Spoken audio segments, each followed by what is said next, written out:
اللہ فرماتا وہ وقت کب آئے گا جب قرآن تمہاری زندگی میں اتر آئے گا، وہ وقت کب آئے گا جب اللہ کا ذکر تمہاری زندگی میں اتر آئے گا۔ زندگی تو جا رہی ہے، جوانی آئی، بڑھاپا آیا، لیل و نہار نے وقت بدلے، چرخ نے اپنے تیور تبدیل کیے، حکومتیں تبدیل ہوئی، زمانے تبدیل ہوئے، تو جہاں کھڑا تھا وہیں کھڑا رہا۔ 40 سال عمر عزیزت گزشت، مزاج تو از حال طفلی نہ گشت۔ سعدی کہتے ہیں 40 سال عمر گئے لیکن تیرا بچپنا نہیں گیا، اور رومی کہتے ہیں داڑھی تیرے بعد آئی اور سفید ہو گئی اور تو کالے کا کالا ہی رہا۔ تیرے اندر نور نہیں آیا، تیرے اندر روشنی نہیں آئی، یہ تیرے بعد آئی اور پھر سفید بھی ہو گئی لیکن تو ابھی تک کالے کا کالا ہے۔ رب کہتا ہے وہ وقت کب آئے گا تمہارے سینے میں قرآن اترے، وہ وقت کب آئے گا ذکر سے تمہارے دل میں ارتعاش پیدا ہو، جب تم رب کا نام لو تمہاری آنکھیں آنسوں کا خراج دینے لگے۔ وہ وقت کب آئے گا جو ہی قرآن کھلے چھم چھم تمہاری آنکھیں برسنے لگے۔ علم یعنی للذین آمنوا، وہ وقت کب آئے گا اہل ایمان کے لیے، ان تخشع قلوبہم لذکر اللہ وما نزل من الحق۔ اللہ اکبر، اللہ ہمیں وہ آج دن نصیب کر دے کہ قرآن سے یوں جڑ جائیں کہ قرآن کو پڑھیں، قرآن کے حرفوں سے نور پھوٹتا ہوا، درد پھوٹتا ہوا ہماری روحوں میں اترنے لگے، ہمارے قلوب میں اترنے لگے اور ہماری آنکھیں آنسوں کا خراج دینے لگے۔ اب میں اور آپ دیکھیں ہماری زندگی قرآن کے ساتھ، اللہ کے ذکر کے ساتھ، اس کی یاد کے ساتھ کہاں تک جڑی ہوئی ہے۔ ہماری زندگی میں کہے کتنے ہیں، تفکرات کتنے ہیں، ہماری زندگی میں ٹھٹھے اور مذاق کتنے ہیں، اور عبرت حاصل کرنے کے مواقع ہماری زندگی کے اندر کتنے ہیں۔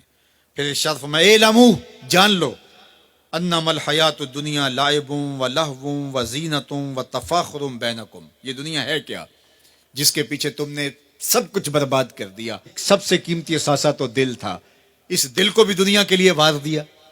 یہ دل تو رب نے اپنے لیے بنایا تھا، اے دل حجرہ رب سچے دا، یہ اس سچے رب کا حجرہ تھا۔ قلوب المومن عرش اللہ، مومن کا دل تو اللہ کا عرش تھا، لیکن اس عرش پہ بھی غیروں کو بٹھا لیا تو نے۔ جو تخت اس کا تھا، جس تخت پہ اس کی تجلیات کا نزول جلال ہونا تھا، اس دل پہ درہم و دینار اور ڈالر اور پاؤنڈ اس دل کے اوپر بٹھا لیے، یہ دل کے اوپر بٹھا لیے۔ یہ دل تو حجرہ رب سچے کا تھا، تو نے اس دل کو بھی اجاڑ دیا، تو یہ دنیا جس کے لیے تو نے سب کچھ کیا ہے کیا۔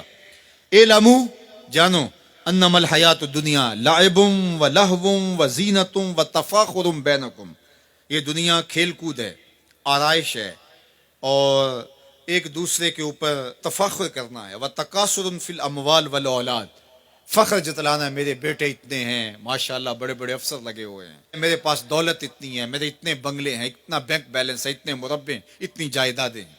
انسان ساری زندگی یہی کرتا رہتا ہے۔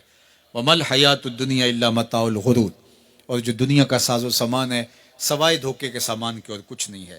دنیا کے لیے تو دوڑ لگاتے ہو، باہمی رقابت بھی ہوتی ہے، ایک دوسرے سے آگے بڑھنے کی کوشش بھی ہوتی ہے۔ اللہ فرماتا ہے آؤ مسابقت کرو، آگے بڑھنے کی کوشش کرو، الی مغفرتن، مغفرت کی طرف، من ربکم، جو تمہارے رب کی طرف ہے، وجنتن ارضھا کعرض السماء والارض، اس جنت کی طرف آگے بڑھنے کی کوشش کرو جس کی چوڑائی زمین و آسمانوں کے برابر ہے۔ زمین و آسمانوں کو پھیلا دیا جائے تو یہ جنت کی چوڑائی بنتی ہے، جس کی چوڑائی اتنی ہے اس کی لمبائی کتنی ہوگی۔ تو فرمایا اس دنیا کے لیے تو بھاگتے ہو جو ختم ہو جانے والی ہے، آؤ بھاگو اس جنت کی طرف جس کی چوڑائی زمین و آسمان کے برابر ہے۔